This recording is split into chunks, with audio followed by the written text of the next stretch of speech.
ఆ నమస్కారం. ఈరోజు మనం ఒక గొప్ప నటుడి గురించి, ఆయన చివరి సినిమా ప్రయాణం గురించి మాట్లాడుకుందాం. అంటే కోట శ్రీనివాసరావు గారు. ఆయన చివరగా నటించిన హరిహర వీరమల్లు సినిమా చుట్టూ అల్లుకున్న కొన్ని విషయాలున్నాయి. మన దగ్గర కోట చివరి నటన, హరిహర వీరమల్లు రహస్యం అనే ఒక కథనం ఉంది. దాని ఆధారంగా కొంచెం లోతుగా వెళదాం. అంటే ఇక్కడ మన ఉద్దేశ్యం కేవలం సినిమా విశ్లేషణ కాదు. ఒక లెజెండరీ యాక్టర్ వీడ్కోలు వెనుకున్న ఎమోషన్స్, ఆ జర్నీని అర్థం చేసుకోవడం. కోటాగారు అంటే అది ఒక పేరు కాదు కదా, ఒక ఇన్స్టిట్యూషన్ లాంటిది. మరి ఆయన లాస్ట్ పర్ఫార్మెన్స్, అది కూడా పవన్ కళ్యాణ్ గారి సినిమాలో అవడం, దాని చుట్టూ ఉన్న ఈ సస్పెన్స్ చాలా ఇంట్రెస్టింగ్గా ఉంది. ఆయన డెడికేషన్ గురించి, ఆ సెట్లో ఏం జరిగింది, పవన్ కళ్యాణ్తో రిలేషన్, ఇంకా ముఖ్యంగా ఆయన పోర్షన్ కంప్లీట్ అయిందా లేదా, ఈ ప్రశ్నలు. వీటి గురించే చూద్దాం. ముందుగా కోటాగారి స్పిరిట్ గురించి మాట్లాడుకోవాలి. అంత వయసులో, ఆ ఆరోగ్యంతో ఇంత పెద్ద ప్రాజెక్ట్లో నటించడానికి ఆయన ఏ విషయం అంతగా ఆకర్షించిందంటారు? నిజమే. అది చాలా ముఖ్యమైన పాయింట్. ఆ వయసులో ఆయన చూపిన ఉత్సాహం అసాధారణం. పైగా హరిహర వీరమల్లు ప్రొడక్షన్ జర్నీ కూడా మామూలుగా లేదు. ఎన్నో అడ్డంకులు, ఆలస్యాలు జరిగాయి. రీషూట్లు, ఆపైన కోవిడ్ మహమ్మారి తెచ్చిన ఇబ్బందులు.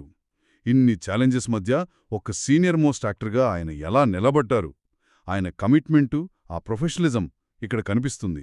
అవును. ఇక పవన్ కళ్యాణ్తో ఆ సైలెంట్ బాండింగ్ అన్నారు కదా, ఆ కథనంలో సీనియర్ల పట్ల పవన్ కళ్యాణ్ గారికి గౌరవం ఎక్కువని వింటూనే ఉంటాం. మరి సెట్లో వీరిద్దరి మధ్య అట్మాస్ఫియర్ ఎలా ఉండేది? వాళ్ల కాంబినేషన్లో ఏదైనా స్పెషల్ మూమెంట్ గురించి ఏమైనా టాక్ ఉందా?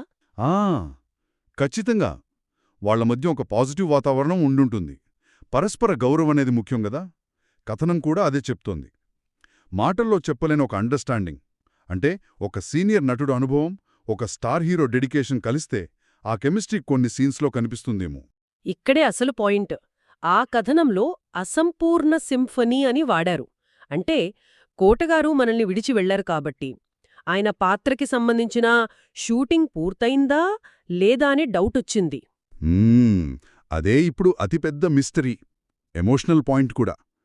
ఆయన సీన్స్ అన్నీ ఫినిష్ చేశారా, లేదా కొన్ని కీలకమైన పార్ట్స్, మేబీ క్లైమాక్స్ లాంటివి, అవి షూట్ చేయకుండానే ఆగిపోయాయా?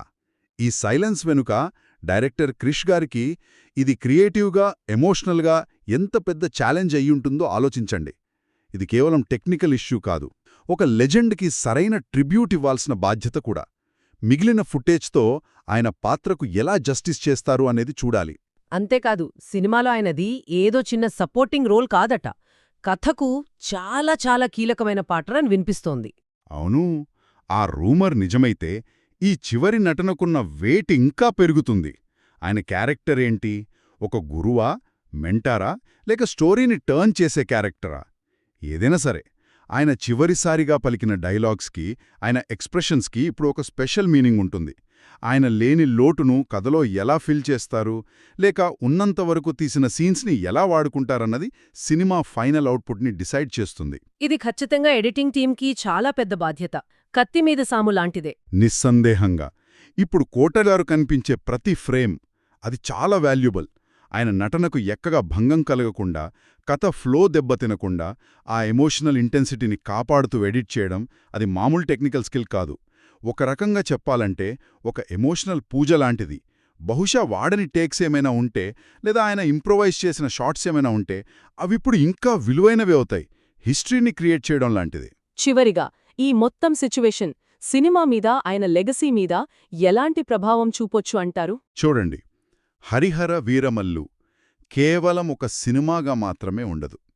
కోటాగారి డెడికేషన్, ప్రొడక్షన్లో ఛాలెంజెస్, ఆయన క్యారెక్టర్ మీద ఉన్న సస్పెన్స్, ఆ ఎడిటింగ్ ప్రాసెస్లో సున్నితత్వం, ఇవన్నీ కలిసి దీన్నొక ఎమోషనల్ ఈవెంట్గా మార్చబోతున్నాయి.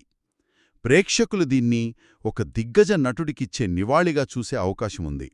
ఆయన చివరి పర్ఫార్మెన్స్ ఆయన గొప్ప లెగసీలో ఒక వెరీ స్పెషల్ చాప్టర్గా నిలిచిపోతోంది. నిజమే, ఇది ఎండ్ కాదు, ఆయన ఆర్ట్కి దొరికే ఒక శాశ్వతత్వం లాంటిది. స్క్రీన్ మీద ఆయన లాస్ట్ పర్ఫార్మెన్స్ తరతరాలకు గుర్తుండిపోయే ఒక మెమరీ అవుతుంది. ఆలోచించాల్సిన విషయమేంటంటే, ఒక ఆర్టిస్టు చివరి ప్రదర్శనను చూడటం అనేది ఆ సినిమాను, ఆ నటుడి మొత్తం జర్నీని మనం చూసే దృష్టికోణాన్ని ఎంత లోతుగా మారుస్తోందో కదా.